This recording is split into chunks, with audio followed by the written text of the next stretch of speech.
Hello मित्रांनो, welcome to study revolution. आज आपण 6 सप्टेंबर 2021चा द हिंदू बघणार आहोत. आठवड्याचा पहिला दिवस मंडे. पहिल्यांदा आपल्या लेक्चरचं स्वरूप सांगतो. पहिल्यांदा आपण न्यूज डिस्कस करतो आणि त्यानंतर जे काही महत्त्वाचे एडिटोरियल्स असतात ते आपण डिस्कस करण्याचा प्रयत्न करतो आणि तेही आपल्या मातृभाषेतून म्हणजे मराठीमधून. चला तर मग स्टार्ट करूया. 6 सप्टेंबर 2021चा द हिंदू आपल्याला काय सांगतोय बघू. पहिल्या न्यूजपासून डिस्कस करण्यास सुरुवात करू. So let start. आपली पहिली न्यूज आहे ती जम्मू काश्मीरशी रिलेटेड असलेली न्यूज आपल्याला पाहाव्यास मिळते.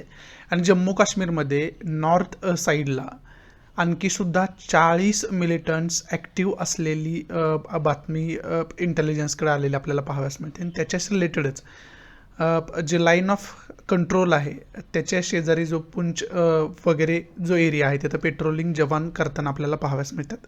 आणि ते सांगणारी खरं तर न्यूज आहे.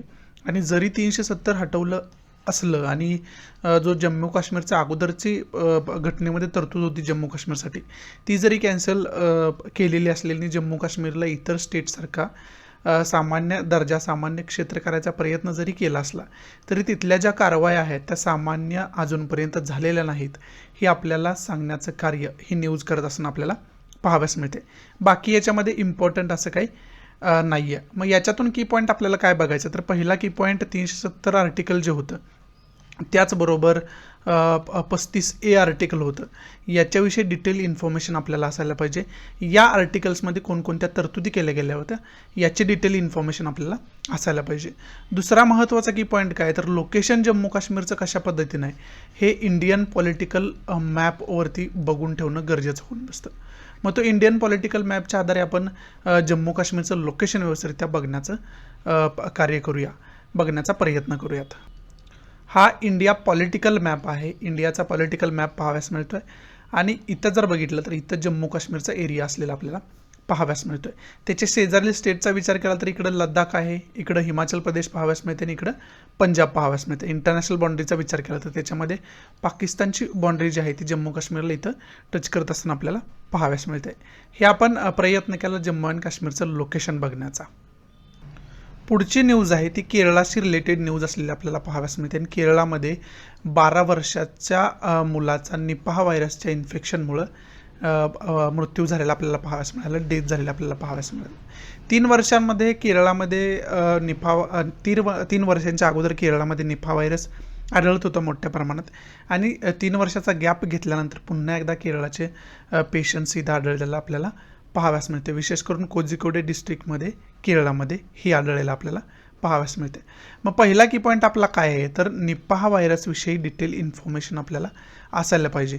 याची लक्षणं कशा पद्धतीची आहेत, याची जी सायंटिफिक थोडीशी इन्फॉर्मेशन आहे ती इन्फॉर्मेशन आपल्याला असणं कुठंतरी गरजेचं आहे. दुसरा की पॉईंट काय तर केरळाचं लोकेशन ऑलरेडी ऑब्वियसली आपल्याला बघणं गरजेचं आहे इंडियन पॉलिटिकल मॅपचा आधार घेऊन.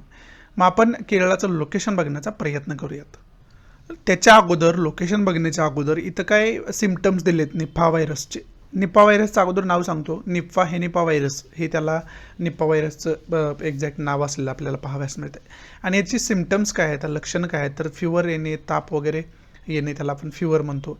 हेडेक म्हणजे डोकं दुखणे, ड्राउनी नेस म्हणजे आळस आल्यासारखं वाटणे किंवा इल वाटणे, इल असल्यासारखं. त्यानंतर डिसओरिएंटेशन आहे, मेंटल कन्फ्युजन आहे, कन्फ्युजन असल्यासारखा भास होणे, कोमामध्ये जाऊ शकतो पेशंट. त्याचबरोबर पोटेन्शियल डेथ म्हणजे निपाह व्हायरसवर कोणताही इलाज आत्तापर्यंत ट्रीटमेंट कोणतीही अशी ऑफिशियल नसल्यामुळं याच्यामध्ये खूप मोठ्या प्रमाणात डेथ पेशंटचे झालेले आपल्याला पाहाव्यास मिळते. म्हणजे डेथ रेट जो आहे या आजारामध्ये तो खूप जास्त असलेला आपल्याला पाहाव्यास मिळतो. आता आपण लोकेशन बघण्याचा प्रयत्न करूया. केरळाचं लोकेशन कशा पद्धतीने आहे ते. इथं आपण इंडिया पॉलिटिकल मॅपच्या आधारे आपण इथं केरळाचं लोकेशन बघू शकतोय. शेजारील राज्यांचा जर विचार केला तर त्याच्यामध्ये कर्नाटक आहे, त्याच्यामध्ये तामिळनाडू आहे आणि अरेबियन सीची किनारपट्टीला लाभलेले पाहाव्यास मिळते. इकडं लक्षद्वीप आयलँड्स असलेले पाहाव्यास मिळतात. इथं अंदमान निकोबार आयलँड्स असलेले आपल्याला पाहाव्यास मिळतात. आणि इकडं जे आहे ते श्रीलंका कंट्री दक्षिणेला असलेले आपल्याला पाहाव्यास मिळते. हे आपण प्रयत्न केला केरळाचं लोकेशन बघण्याचा. पुढची न्यूज आहे ते नॅशनल टीचर्स अवॉर्डशी रिलेटेड न्यूज असलेली आपल्याला पाहाव्यास मिळते. आणि 44 पर्सन्सला नॅशनल टीचर्स अवॉर्ड्स दिलेला आपल्याला पाहाव्यास मिळते. हा अवॉर्ड एकंदरीत हा अवॉर्ड टीचिंग क्षेत्रामध्ये म्हणजे शैक्षणिक क्षेत्रामध्ये जे टीचर्स इनोव्हेटिव्ह कार्य करतात, नवीन नवीन शिक्षणाच्या पद्धती डेव्हलप करतात, शिकवण्याच्या पद्धती डेव्हलप करतात, त्यांचं कार्य नवीन नवीन प्रकारे करतात आणि त्याचा स्टुडंटला फायदा होतो अशा प्रकारे त्यांचं कार्य बघून त्यांना नॅशनल टीचर्स अवॉर्ड बहाल केला जातो, दिला जातो. आणि आत्ता यावर्षी हा 44 पर्सन्स म्हणजे 44 टीचर्स जे आहेत त्यांना दिला गेलेला आपल्याला पाहाव्यास मिळते. कोणाकडून? तर आपले प्रेसिडेंट जे आहेत रामनाथ कोविंद यांच्याकडून दिलेलं आपल्याला पाहाव्यास मिळतं. आणि त्यांनी हे सुद्धा सांगितलं की good teachers is a nation builders, म्हणजे जे चांगले शिक्षक आहेत ते खरं तर राष्ट्र निर्माणाचं कार्य करत असतात, असं सुद्धा त्यांनी त्यांच्या स्पीचमध्ये सांगितलेलं आपल्याला पाहाव्यास मिळतात. हे सांगणारी खरं तर न्यूज असलेलं आपल्याला पाहाव्यास मिळते. पुढची न्यूज आहे ती चीफ जस्टिस ऑफ इंडिया जे आपले NV रामन आहेत यांच्याशी रिलेटेड न्यूज असलेली आपल्याला पाहाव्यास मिळते. आणि त्यांनी जे लॉ मिनिस्टर आहेत किरण रिजिजू यांना पुन्हा एकदा विनंती केलेली आपल्याला पाहाव्यास मिळते, पुन्हा एकदा रिकमेंड केलेलं खरं तर आपल्याला पाहाव्यास मिळते की 12 नावं जी हायकोर्ट जजेस अपॉइंटमेंटसाठी सजेस्ट केली होती सुप्रीम कोर्ट कॉलेजियमनं, त्याच्यावरती लवकरात लवकरी प्रोसिजर व्हावी असं सुद्धा इनडायरेक्टली त्यांनी किरण रिजिजू यांना सांगितलेलं आपल्याला पाहाव्यास मिळते. मग आता याच्यामध्ये जजेस अपॉइंटमेंटविषयी बोलले गेले. मग सुप्रीम कोर्ट जज अपॉइंटमेंट कशा पद्धतीचं असते, त्याचा क्रायटेरिया काय असतो, त्याचबरोबर चीफ जस्टिस ऑफ इंडियाची नियुक्ती कशा पद्धतीनं होते, त्याचा क्रायटेरिया काय आहे, घटनेमध्ये त्याची तरतूद काय आहे, याची डिटेल इन्फॉर्मेशन आपण बघून ठेवायला पाहिजे. त्याचबरोबर सुप्रीम कोर्ट जजेसची नियुक्तीचा क्रायटेरिया आपण बघितला, त्याचबरोबर हायकोर्ट जजेसच्या नियुक्तीचा क्रायटेरिया काय काय आहे, कोणत्या मेंबरची तिथं जज म्हणून नियुक्ती होऊ शकते, त्याला क्वालिफिकेशन काय आहे, आणि त्यानंतर लोअर कोर्ट्सची वेगवेगळे असतात त्यांच्या जजेसची अपॉइंटमेंट कशा पद्धतीने होते, त्याला क्वालिफिकेशन काय आहे, त्याचा क्रायटेरिया घटनेमध्ये काय दिलेला आहे, याची डिटेल इन्फॉर्मेशन आपल्याला असायला पाहिजे. एवढे की पॉईंट आपण या न्यूजच्या अंतर्गत घेऊ शकतोय. पुढची ही जी न्यूज आपण बघतोय ती न्यूज आहे वॅक्सिन्स रिलेटेड, विशेष करून कोविशिल्डशी रिलेटेड ही न्यूज आहे. आणि कोविशिल्डचे जे फेक वॅक्सिनचे डोसेस आहेत ते सुद्धा आढळले आहेत आणि त्यामुळं वर्ल्ड हेल्थ ऑर्गनायझेशननं जशा प्रकारे गाईडलाईन्स दिल्या आहे त्या पद्धतीने सेंट्रल गव्हर्नमेंटनं प्रत्येक स्टेट गव्हर्नमेंट आणि युनियन टेरिटरीला सांगितलं आहे की जे फेक वॅक्सिन आहे आणि ओरिजिनल वॅक्सिन आहे त्याचं आयडेंटिफिकेशन करण्यासाठी एक स्ट्रक्चर डेव्हलप करणं गरजेचं आहे आणि ते केलं गेलं पाहिजे जेणेकरून फेक वॅक्सिन लोकांपर्यंत न पोचता ओरिजिनल वॅक्सिन लोकांपर्यंत पोहोचावी याच्यासाठी हे या न्यूजमध्ये सांगितलेलं आपल्याला पाहाव्यास मिळते. मग याच्यातून वर्ल्ड हेल्थ ऑर्गनायझेशनचा उल्लेख झालेला आपल्याला पाहाव्यास मिळतो. मग त्याच्यामध्ये पहिला की पॉईंट आपला होऊ शकतो की वर्ल्ड हेल्थ ऑर्गनायझेशनविषयी डिटेल इन्फॉर्मेशन आपल्याला असणं गरजेचं आहे. मग त्याची इन्फॉर्मेशन जे आहे ते आपण विकिपीडियाच्या माध्यमातून जाऊन व्यवस्थितरित्या बघणं गरजेचं आहे. मग ते आपण बघण्याचा प्रयत्न करूयात. इथं आपण विकिपीडियाच्या माध्यमातून बघू शकतो की वर्ल्ड हेल्थ ऑर्गनायझेशनविषयी म्हणजे WHO रिलेटेड इन्फॉर्मेशन इथं आपल्याला थोडीशी दिलेली पाहाव्यास मिळते. इंटरनॅशनल लेवलला जागतिक आरोग्य सांभाळण्यासाठी, जागतिक आरोग्याची काळजी घेण्यासाठी खरं तर वर्ल्ड हेल्थ ऑर्गनायझेशनची स्थापना झालेली आपल्याला पाहाव्यास मिळते. जागतिक आरोग्य संघटनेची स्थापना झाली आपल्याला पाहाव्यास मिळते. मग त्याचं हेडक्वार्टर कुठं आहे तर त्याचं हेडक्वार्टर जिनिव्हामध्ये स्वित्झर्लंडमध्ये असलेलं पाहाव्यास मिळते. स्थापना कधी झाली? 7 एप्रिल 1948 रोजी त्या WHO स्थापना झालेली पाहाव्यास मिळते. कस्टमर सर्व्हिस नंबर दिलेला आहे इथं आपल्याला. बजेट त्याच्यासाठी किती अलोकेट केलं जातं हे इथं सांगितलेलं आहे, ॲन्युअल बजेट. आणि फाउंडर मेंबर्स कोणकोणते आहेत ते सुद्धा इथं यांनी सांगण्याचा प्रयत्न केला. त्याच्यामध्ये युनायटेड स्टेट आहे, युनायटेड किंगडम आहे, ब्राझील आहे, कॅनडा आहे, तुर्की आहे आणि इतरही अनेक कंट्री याच्यामध्ये असलेल्या आपल्याला पाहाव्यास मिळतात. ही छोटीशी इन्फॉर्मेशन विकिपीडियाच्या माध्यमातून आपण वर्ल्ड हेल्थ ऑर्गनायझेशनविषयी बघण्याचा प्रयत्न केला. पुढची न्यूज आहे ती अफगाणिस्तानशी रिलेटेड असलेली न्यूज आपल्याला पाहाव्यास मिळते. आणि अफगाणिस्तानमध्ये आता तालिबानची सत्ता प्रस्थापित झालेली आहे, परंतु पंजशीर व्हॅली जी आहे, पंजशीर जो एरिया आहे तिथं आणखीसुद्धा अफगाणिस्तानला, हा पंजशीर एरिया अफगाणिस्तानमधलाच एक एरिया आहे आणि इथं अजूनपर्यंत तालिबानला स्वतःचं वर्चस्व प्रस्थापित करता आलेलं नाही. पंजशीरमधून काही मिलिटंट्स जे आहेत ते वारंवार तालिबानना विरोध करताना आपल्याला पाहाव्यास मिळतात. विशेष करून व्हाईस प्रेसिडेंट जे पहिले डेमोक्रॅटिक गव्हर्नमेंटचे होते ते सुद्धा तिथंच बसलेले आहेत असं मीडियाकडून वारंवार सांगितलेलं आपल्याला पाहाव्यास मिळते. आणि त्यांच्याकडून सुद्धा या तालिबानी लोकांना विरोध होत असताना आपल्याला पाहाव्यास मिळतोय. परंतु आता जे पंजशीरमधले मिलिटंट्स आहेत त्यांनी हे सांगितलं आहे की तालिबान वारंवार पंजशीरवरती अटॅक करत आहे आणि तालिबानींसोबत आम्ही निगोशिएशन म्हणजे कॉम्प्रोमाइज करायला तयार आहोत, परंतु तालिबानींनी जे पंजशीरवरती अटॅक वारंवार होत आहेत त्यांच्याकडून ते थांबवायला पाहिजे असं पंजशीरमधल्या मिलिटंट्स जे आहेत त्यांच्याकडून बोललेलं आपल्याला पाहावयास मिळते. ते सांगणारी खरं तर न्यूज आहे. मग याच्यामध्ये पहिला की पॉईंट काय आहे तर अफगाणिस्तानचं लोकेशन व्यवस्थितरित्या बघून ठेवणं गरजेचं आहे. त्याचा मॅप कशा पद्धतीने आहे ना तो मॅप व्यवस्थितरित्या बघून ठेवणं गरजेचं आहे, हा पहिला की पॉईंट. आणि दुसरा की पॉईंट आपला काय होऊ शकतो तर दुसरा की पॉईंट इंटरनॅशनल रिलेशनच्या दृष्टीतून अफगाणिस्तानसोबतचं इंडियाचं रिलेशनशिप कशा पद्धतीचं आहे याची डिटेल इन्फॉर्मेशन आपल्याला असायला पाहिजे.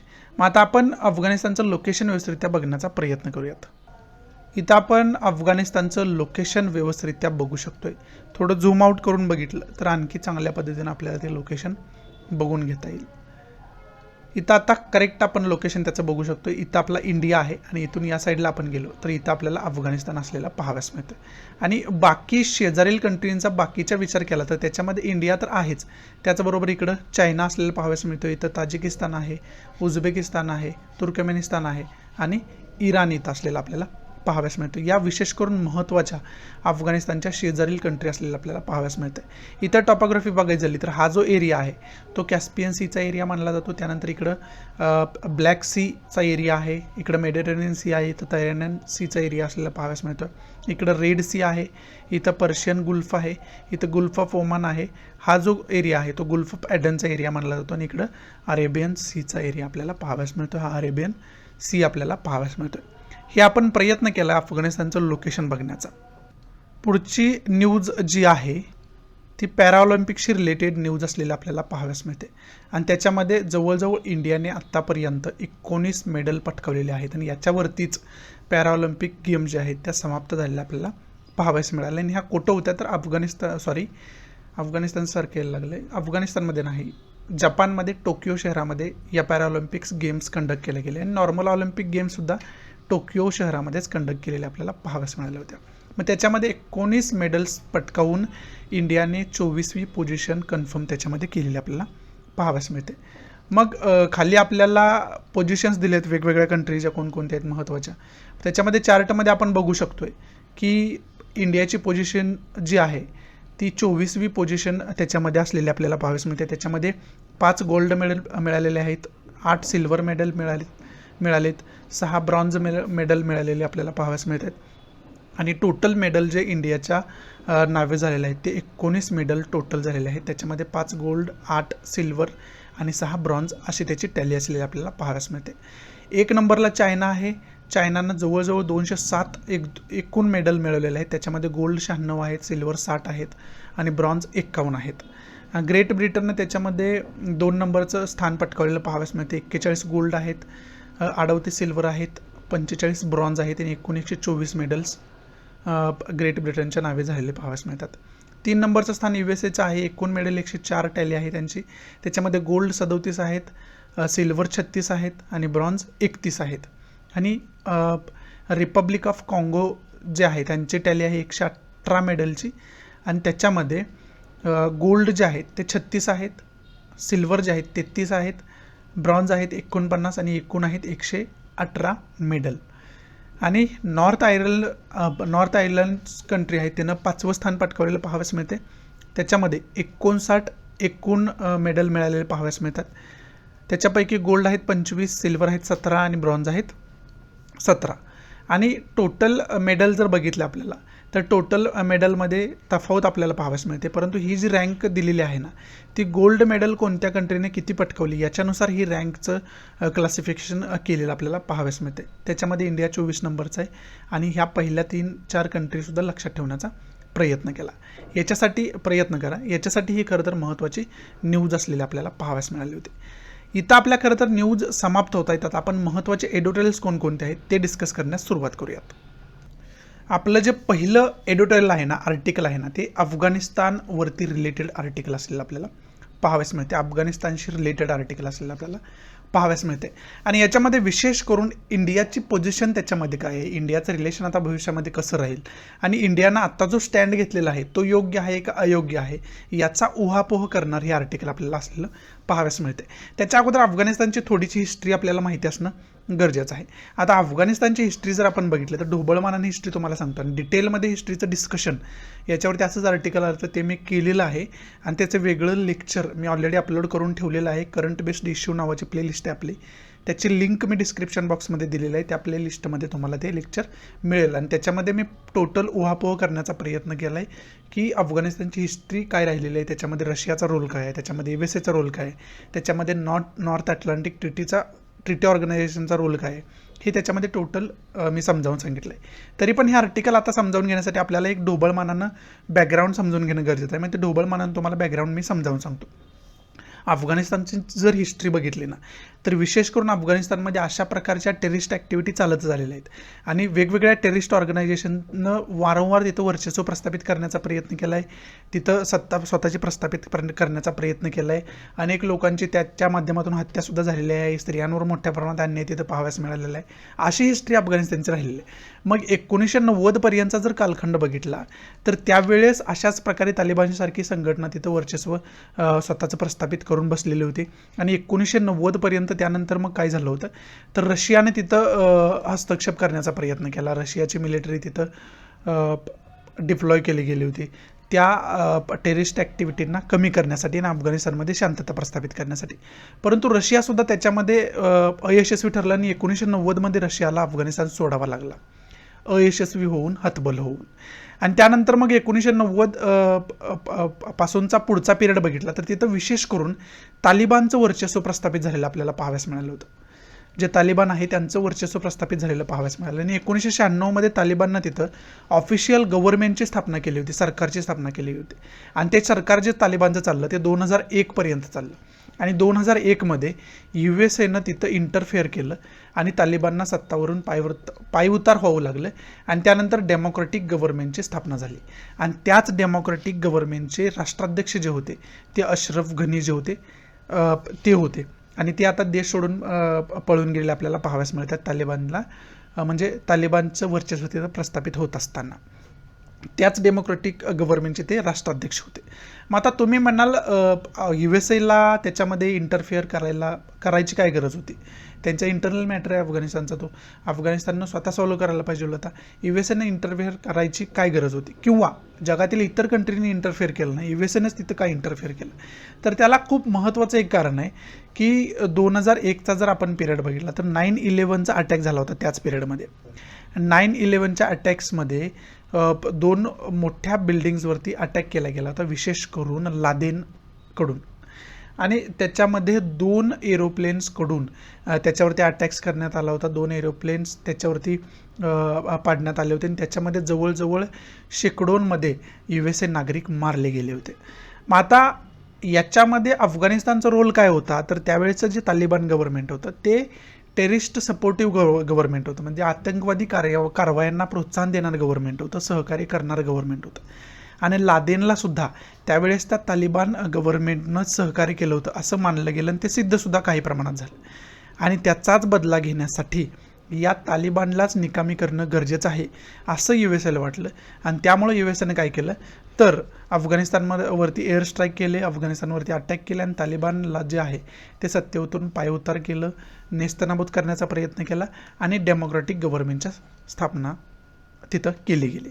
आणि जगातील इतर कंट्रींनी सुद्धा USAला त्यावेळेस विरोध दर्शवला नाही किंवा USAवरती जास्त प्रमाणात टीका झाली नाही. कारण का तर हे जे तालिबानी होते ना हे आतंकवाद्यांना सहकार्य करत होते, त्यामुळे फक्त यांचा USAलाच धोका नव्हता तर भविष्यामध्ये अनेक कंट्रीला त्यांचा धोका होता आणि विशेष करून इंडियाला सुद्धा त्यांचा धोका होता.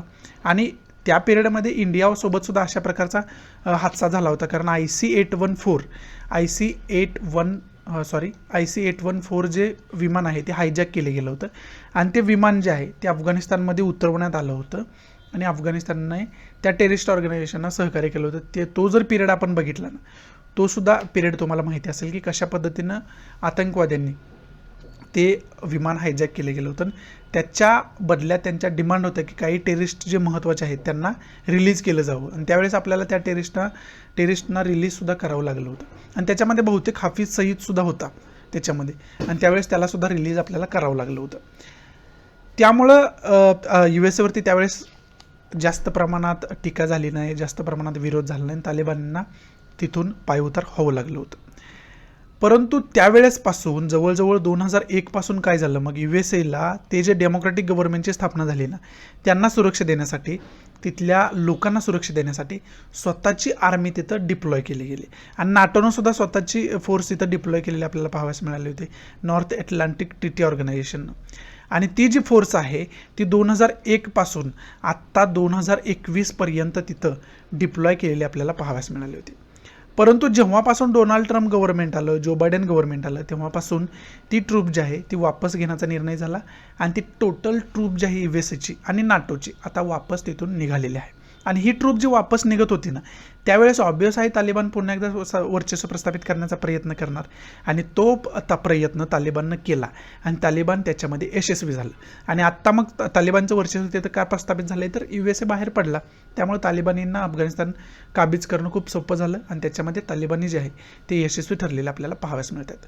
मग आता इथपर्यंत झाली हिस्ट्री, ढोबळमानाने सांगितलं तुम्हाला मी हिस्ट्री अफगाणिस्तानची कशा पद्धतीनं चालत आलेली आहे. आणि तालिबानचं वैशिष्ट्य आणखी काय तर स्त्रियांवर अन्याय करणे, स्त्रियांनी बाहेर न पडणे, स्त्रियांनी सिनेमा बघण्यासाठी न जाणं, किंवा स्त्रियांनी पॉलिटिक्समध्ये भाग न घेणं, स्त्रियांनी बाहेर जॉबला न जाणं. जर बाहेर पडायचं असेल त्यांच्या घरातील एखादा पुरुष त्यांच्याबरोबर पाहिजे तरच त्या बाहेर पडू शकतात, अन्यथा त्यांना घराच्या बाहेर पडता येणार नाही. अशा प्रकारचे जे नियम आहेत ना, ते तालिबानचे नियम आहेत स्त्रियांवरती अन्याय करणार. त्यामुळे सुद्धा या गव्हर्नमेंटला, या तालिबान्यांना क्रूर मानलं जातं, अन्यायकारक मानलं जातं. हे सुद्धा आपण विसरता कामा नये. हा एक अँगल सुद्धा माहिती असणं गरजेचं आहे. मग ही झाली अफगाणिस्तानची हिस्ट्री. मग या आर्टिकलमध्ये काय सांगितलंय तर या आर्टिकलमध्ये सांगितलंय की इंडियाचा आत्ताचा जो स्टँड आहे, इंडियाने त्याला सपोर्ट पण केला नाही आणि विरोध पण केला नाही. इंडिया स्टेबल आहे याच्यामध्ये. मग याच्या आर्टिकलमध्ये सांगितलं हा जो स्टँड आहे इंडियाचा, स्टेबल स्टँड, न्यूट्रल स्टँड, तो योग्य आहे का तर या आर्टिकलमध्ये योग्य आहे असं सांगण्याचा प्रयत्न केला आपल्याला पाहावयास मिळते. कारण का तर 1996 ते 2001चा पिरियड आपण बघितला तर त्याच्यामध्ये इंडियानं काय केलं होतं तर तालिबान्यांना विरोध करण्याचा प्रयत्न केला, विरोध दर्शवला होता त्यावेळेस. आणि त्याचा परिणाम इंडियाला भोगावा लागला होता. म्हणजे इंडियामध्ये अनेक टेररिस्ट चे अटॅक आहेत, त्याला सहकार्य करण्याचं कार्य तालिबान्यांनी केलं कायम. त्यामुळं ते इंडियानं करून बघितलं. आणि त्यानंतर आता विशेष करून काय तर इंडियाकडे 3 पर्याय आहेत, 3 पर्याय होते विशेष करून. एक तर इंडिया काय करू शकतं, तालिबान्यांना पॉलिटिकली विरोध करू शकतं, बहिष्कृत करू शकतं, बरोबर आहे. दुसरं काय आहे तर दुसरा हा आहे की स्वतःची मिलिटरी तिथं डिप्लॉय करून तालिबान्यांना विरोध दर्शवू शकतं, तालिबान्यांना तिथून पायउतार व्हायला भाग पाडू शकतं. आणि तिसरा पर्याय काय तर तालिबान्यांसोबत चांगल्या पद्धतीनं रिलेशन डेव्हलप करून, त्यांना सोशलाइज त्यांचं करून, सोशल मेनस्ट्रीममध्ये त्यांना इन्व्हॉल्व करून त्यांच्यासोबत चांगल्या पद्धतीनं रिलेशन डेव्हलप करणं. हे 3 पर्याय इंडियाकडे खरं तर अवेलेबल आहेत. मग त्यातला पहिला पर्याय जो आहे, पहिला पर्याय कोणता आहे तर त्यांना विरोध पॉलिटिकली करणं. हे 1996 ते 2001च्या पिरियडमध्ये इंडियानं करून बघितलं आहे. त्याच्यामध्ये कोणत्याही प्रकारे साध्य काही इंडियाला झालेलं नाही. दुसरा काय आहे तर स्वतःची मिलिटरी तिथं पाठवून त्यांना विरोध दर्शवणं, त्यांच्या विरुद्ध युद्ध करणं. परंतु हे करून झालेलं आहे, रशियानं पण हे करून बघितलेलं आहे, USAनं पण हे करून बघितलेलं आहे. आणि त्याच्यामध्ये या दोन्ही कंट्री महासत्ता असून सुद्धा या अयशस्वी ठरलेल्या आहेत. मग त्याच्यामध्ये इंडियानं जर असंच पुन्हा एकदा केलं तर त्याच्यामध्ये कशावरून यशस्वी ठरेल, हा सुद्धा पर्याय आपल्यासाठी उपयोगाचा नाही. मग तिसरा पर्याय उरतो कोणता तर त्यांच्याबरोबर चांगल्या पद्धतीनं रिलेशन डेव्हलप करणं, म्युच्युअल अंडरस्टँडिंग करणं, वेगवेगळ्या प्रकारे बातचीत त्यांच्यासोबत करून त्याच्यामधून मार्ग काढणं, हा पर्याय उरतो. आणि हा पर्याय योग्य आहे असं या आर्टिकलमध्ये सांगण्याचा प्रयत्न केला आहे. आणि हा जो तिसरा पर्याय आहे ना, तो इंडिया आता अवलंबताना आपल्याला पाहावयास मिळते. आणि त्याचाच परिणाम म्हणजे काय झालं होतं तर 2 वेळा तालिबानसोबत इंडियानं चर्चा केलेली आहे. त्याच्यामध्ये फॉरेन सेक्रेटरीने एकदा मॉस्कोमध्ये चर्चा केली होती. आणि त्याचबरोबर फॉरेन सेक्रेटरी नाही, 2 डिप्लोमॅट रिटायर्ड आहेत ना, त्यांनी मॉस्कोमध्ये चर्चा केली होती तालिबानसोबत. आणि त्याचबरोबर मिनिस्टर ऑफ एक्सटर्नल अफेअर्सकडून दोहामध्ये गेल्या जूनमध्ये चर्चा तालिबानसोबत झालेली आपल्याला पाहाव्यास मिळते. जून या महिन्यामध्ये. मग याच्यामधून आपण तालिबानसोबत रिलेशन जसं पहिलं होतं अफगाणिस्तानसोबत तसंच डेव्हलप करण्याचा प्रयत्न करतो. आणि तालिबान जे स्टेटमेंट आतापर्यंत बघितले आहेत त्यांचंसुद्धा असंच मत येत आहे त्या स्टेटमेंटमधून की इंडियासोबत आम्हाला कोणत्याही प्रकारे क्लॅश डेव्हलप करायचं नाही. इंडियासोबतचं रिलेशन पहिलं अफगाणिस्तानसोबत कसं होतं तसंच अफगाणिस्तानसोबतचं रिलेशन इंडियाचं आम्हाला ठेवायचं आहे. आम्हालासुद्धा तशाच पद्धतीने इंडियासोबत रिलेशन डेव्हलप करायचं असं सुद्धा तालिबानींकडून बोलण्यात आलं. आणि त्यानुसारच इंडिया अशा प्रकारचा जो 3 नंबरचा क्रायटेरिया तुम्हाला मी सांगितला तो डेव्हलप करण्याचा प्रयत्न करत आहे. त्याच्यामध्ये कदाचित इंडिया यशस्वीसुद्धा होईल असं सुद्धा या आर्टिकलमध्ये सांगण्याचा आपल्याला प्रयत्न केला आपल्याला पाहाव्यास मिळतो. समजते तुम्हाला? हे एवढं या आर्टिकलमध्ये सांगण्याचा प्रयत्न केला आहे. आणि भविष्यामध्ये विशेष करून आपल्याला बघणं खूप इम्पॉर्टंट होणार आहे की अफगाणिस्तानचं आणि इंडियाचं रिलेशनशिप कशा पद्धतीनं राहणार आहे. अगोदर आपण जवळजवळ $2 ट्रिलियन तिथे इन्व्हेस्टमेंट केलेली आहे. जर आपण तालिबानसोबत रिलेशन डेव्हलप करण्यात अयशस्वी ठरलो तर तेवढी इन्व्हेस्टमेंट आपली वाया जाऊ शकते. आणि जर आपण यशस्वी ठरलो तालिबानसोबत चांगल्या पद्धतीनं रिलेशन डेव्हलप करण्यात तर ही जी इन्व्हेस्टमेंट आहे ती आपल्याला बेनिफिशियल ठरेल. आपली ही इन्व्हेस्टमेंट अफगाणिस्तानमधली जी आहे ती वाया जाणार नाही. हे सुद्धा तेवढंच इम्पॉर्टंट आहे. हे आपल्या या आर्टिकलमधून आपण शिकू शकतो. एवढंच या आर्टिकलमध्ये इम्पॉर्टंट आहे. बाकी या आर्टिकलमध्ये इम्पॉर्टंट असं काही नाही आहे. मग याच्यातून की पॉईंट आपल्याला काय बघायचं आहे तर जसं मी तुम्हाला ढोबळमानाने हिस्ट्री सांगितली ना अफगाणिस्तानमधली ती हिस्ट्री आपल्याला माहिती असणं गरजेचं आहे. त्याचबरोबर इंटरनॅशनल रिलेशनच्या दृष्टीतून अफगाणिस्तान आणि इंडिया रिलेशनशिप आत्तापर्यंत कसं होतं आणि भविष्यात कसं असेल याचा एक अंदाज येणारा अभ्यास आपण करून ठेवायला पाहिजे. आणि तिसरं काय तर अफगाणिस्तानचं लोकेशन ते ऑलरेडी आपण बघून ठेवलेलं आहे. हा तिसरा की पॉईंट आपल्याला होऊ शकतो. आणि बाकी चौथा की पॉईंट इंटरनॅशनल रिलेशनच्या दृष्टीतून रशियाचा उल्लेख आला. मग इंडिया रशिया रिलेशनशिप कशा पद्धतीचं हे बघून ठेवायला पाहिजे. इंडिया US रिलेशनशिप कशा पद्धतीचं बघून ठेवायला पाहिजे. आणि पाचवा की पॉईंट नॉर्थ अटलांटिक ट्रिटी ऑर्गनायझेशनचा उल्लेख याच्यामध्ये आलेला आहे. मग नाटोविषयी डिटेल इन्फॉर्मेशन आपण काढून ठेवणं गरजेचं होऊन बसतं या एडिटोरियलच्या अंतर्गत. एवढंच एडिटोरियलमध्ये महत्त्वाचं आहे. पुढचं महत्त्वाचं एडिटोरियल हे छोटंसं आहे ना ते एडिटोरियल जे आहे ते पॉलिटिकल डायलॉग्स टू रिझॉल्व म्हणजे काश्मीरमध्ये जो इश्यू झाला आहे. आता पहिले फ्रंट पेजलाच आपण बातमी बघितली होती की जवळजवळ 41 टेररिस्ट 40-41 टेररिस्ट नॉर्थ काश्मीरमध्ये असण्याची शक्यता आहे. आणि त्याच्यासाठीच वेगवेगळे ऑपरेशन्स पेट्रोलिंग तिथं चालू असलेले आपल्याला पाहाव्यास मिळते. मग त्याच्यामध्ये विशेष करून पॉलिटिकल लीडर्स तिथले आहेत त्यांच्याबरोबर वारंवार चर्चा करणं गरजेचं आहे. मार्ग काढणं गरजेचं आहे. आणि त्याच्यामध्ये नरेंद्र मोदी यांनी आत्ताच गुपकर अलायन्ससोबत चर्चा केली होती परंतु त्याच्यामधून असं काही ठोस त्याच्यामधून सोल्युशन निघालेलं नाही. आणि त्याच्यामधून परमनंट सोल्युशन आपल्याला काढणं गरजेचं आहे. असं एक सांगणारं हे एक वेगळा अँगल सांगणारं जम्मू काश्मीरविषयीचं आर्टिकल असलेलं आपल्याला पाहाव्यास मिळते. मग याच्यामधून जम्मू काश्मीरचा उल्लेख आला तर 370 हटवला आहे. त्यानंतर 35A कलमाचा उल्लेख होतो. यांच्याविषयी हे जे आर्टिकल्स आहेत घटनेमधले यांच्याविषयी डिटेल इन्फॉर्मेशन आपल्याला असायला पाहिजे. 370मध्ये काय तरतुदी होत्या याच्याविषयी डिटेल इन्फॉर्मेशन आपल्याला असायला पाहिजे. आणि बाकी पॉलिटिकल बेस याच्यामध्ये सांगितलं आहे की आत्ता एक लीडर तिथले महत्त्वाचे लीडरची तिथं डेथ झालेले आहेत. सेपरेटिस्ट लीडर म्हणून त्यांना ओळखलं जात होतं. त्यांच्यामुळं हे आर्टिकल आलेलं आपल्याला पाहावंच मिळते. बाकी आर्टिकलमध्ये इम्पॉर्टंट असं काही नाही आहे. पुढचं जे आर्टिकल आहे ना ते कास्ट बेस्ड सेन्ससविषयी बोलणारं आर्टिकल आहे. आता जे जनगणना होणार आहे ती कास्ट बेस्ड होणार आहे. त्याच्यामध्ये वेगवेगळ्या जातींचा विचार केला जाणार आहे.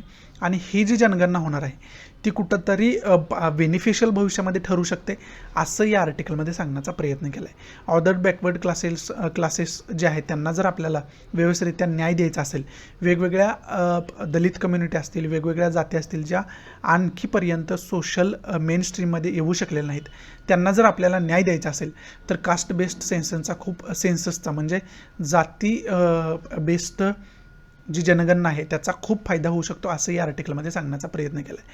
आता कोणतीही योजना असेल त्याची इम्प्लिमेंटेशन व्यवस्थितरित्या आपल्याला करायचं असेल तर आपल्याकडे डेटा असणं गरजेचं आहे. आणि तो डेटा डेटा देण्याचं कार्य आपल्याला जनगणना करत असते. परंतु किती प्रमाणातली लोकसंख्या ही कोणकोणत्या जातीमध्ये विभागलेली आहे हे जर आपल्याला समजलं तर आपण त्या पॉप्युलेशनला मेन स्ट्रीममध्ये आणण्यासाठी वेगवेगळे योजना आणू शकतो. आणि त्या योजना यशस्वीरित्या अंमलात आणू शकतो कारण आपल्याकडे ती डिटेलमध्ये डेटा असेल व्यवस्थितरित्या कास्ट बेस्डचा वेगवेगळ्या जातींची इन्फॉर्मेशन आपल्याला असेल. आणि कोणकोणत्या जाती ज्या मागास आहेत त्यांना पुन्हा एकदा आपण त्यांचं इम्प्रूव्हमेंट त्यांच्यामध्ये करण्यासाठी त्यांच्यामध्ये डेव्हलपमेंट करण्यासाठी आपण अशा प्रकारच्या कास्ट बेस्ड सेन्ससचा उपयोग करून घेऊ शकतो, बेस आपण घेऊ शकतो. असा एक वेगळा अँगल याच्यामध्ये सांगितलेला आहे. आणि अदर बॅकवर्ड क्लासविषयी सुद्धा याच्यामध्ये बोललं गेलेलं आहे. म्हणजे काय तर कास्ट बेस्ड सेन्सस नसल्यामुळं जे अदर बॅकवर्ड क्लासमधले लोक आहेत त्यांना 100% बेनिफिट मिळू शकत नाही, बरोबर आहे. आणि कास्ट बेस्ड जर सेन्सस झाला तर ओबीसीमध्ये एकूण किती लोकसंख्या आहे हे आपल्याला समजू शकेल आणि ग्राउंड लेवलला आपल्याला 100% त्यांना बेनिफिट पोहोचवण्यासाठी प्रयत्न करता येतील आणि ते प्रॅक्टिकलमध्ये शक्य होईल. असं कास्ट बेस्ड सेन्ससचं महत्त्व या आर्टिकलमध्ये सांगितलेलं आपल्याला पाहाव्यास मिळते. मग याच्यामध्ये ओबीसी रिझर्वेशन, ओबीसी रिलेटेड कोणतं कमिशन होतं याची सुद्धा डिटेल इन्फॉर्मेशन आपल्याला असायला पाहिजे.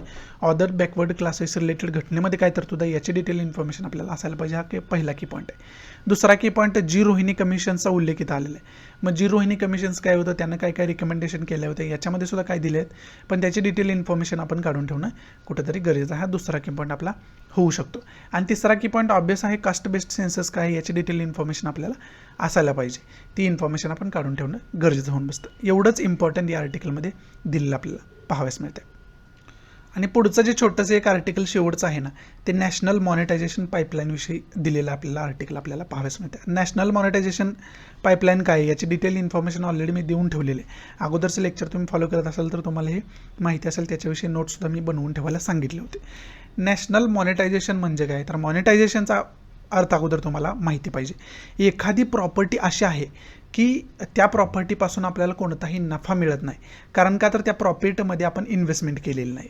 जर आपण या प्रॉपर्टीमध्ये इन्व्हेस्टमेंट करून त्या प्रॉपर्टीला नफा कमवणारी प्रॉपर्टी बनवत असेल तर त्या प्रोसेसला आपण मॉनिटायझेशन, त्या प्रॉपर्टीचं आपण मॉनिटायझेशन केलं असं आपण म्हणू शकतो. समजते तुम्हाला. अमितचं आणि सुमितचं एक्झाम्पल देऊन मी चांगल्या पद्धतीनं समजावून त्यावेळेस सांगितलं होतं. आत्ता पण समजावून थोडक्यात मी सांगण्याचा प्रयत्न करतो. आता समजा अमितचं एक पडीक जमीन आहे, पडीक घर आहे आणि त्याच्यामध्ये अमितला त्या घरामध्ये डेव्हलपमेंट तर करायची आहे, परंतु त्याच्याकडे पैसे नसल्यामुळं त्याच्यामध्ये तो इन्व्हेस्टमेंट करू शकत नाही, त्यामुळे त्याचे डेव्हलपमेंट रखडलेलं आहे. त्यामुळं याच्यातून अमितला कोणताही रेव्हेन्यू जनरेट होत नाही. परंतु सुमित आहे, सुमितकडे प्रॉपर्टी नाही पण पैसे आहेत इन्व्हेस्टमेंट करण्यासाठी. मग सुमित हा अमितला ऑफर देतोय की मी याच्यामध्ये इन्व्हेस्टमेंट करतो आणि इथे एक मोठा आपण हॉटेल बनवूया आणि त्याचा जो प्रॉफिट आहे तो आपण रेशोमध्ये एका विभागून स्वतःमध्ये आपण एकमेकांमध्ये विभागून त्याचा नफा घेऊया. मग त्याच्यासाठी अमित जो आहे तो सहमती दर्शवतो आणि सुमित जो आहे त्याच्यामध्ये इन्व्हेस्टमेंट करून इथं मोठं हॉटेल होतं आणि ही जी प्रॉपर्टी आहे ती डेव्हलप झाली आता आणि तिथं हॉटेल झाल्यामुळं आता त्याच्यामधून दोघांना नफा जनरेट होऊ लागला, बरोबर आहे. आणि हा जो नफा आहे तो अमितला पण काही प्रमाणात मिळतोय आणि सुमितला पण काही प्रमाणात मिळतोय. म्हणजे आता या प्रॉपर्टीचा नफा मोबदला जो आहे तो अमितला मिळायला लागला आणि या प्रॉपर्टीमध्ये केलेला इन्व्हेस्टमेंटचा मोबदला आहे तो सुमितला मिळायला लागला. म्हणजेच इथं काय झालं तर ही जी प्रॉपर्टी पडीक होती त्या प्रॉपर्टीचं सुमितच्या माध्यमातून मॉनिटायझेशन झालं आणि त्याच मॉनिटायझेशन विषयी इथं बोललं गेलं आहे. समजते, ज्या प्रॉपर्टीमध्ये सरकार इन्व्हेस्टमेंट करू शकत नाही किंवा सरकारला इन्व्हेस्टमेंट करायची नाही आहे त्या प्रॉपर्टीमध्ये सरकार प्रायव्हेट सेक्टरला, म्हणजे सुमित जो आहे तो प्रायव्हेट सेक्टर आहे आणि अमित जो आहे तो सरकार आहे, असं इथं तुम्ही समजू शकताय.